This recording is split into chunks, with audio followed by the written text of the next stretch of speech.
Hello and welcome to Split Stitch. So for this first line I'm using 3 strands, and essentially split stitch is just a back stitch, but you are splitting your previous stitch at the halfway mark.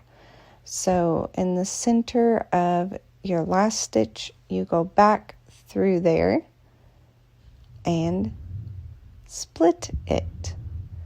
And for this squiggly line, I'm going to be using 1 strand, and this is great practice for using your needle to move the thread back onto the line.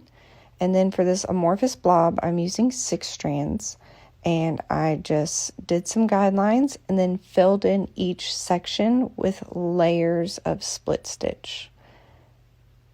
And there you go. It can be a fill too. Pretty awesome.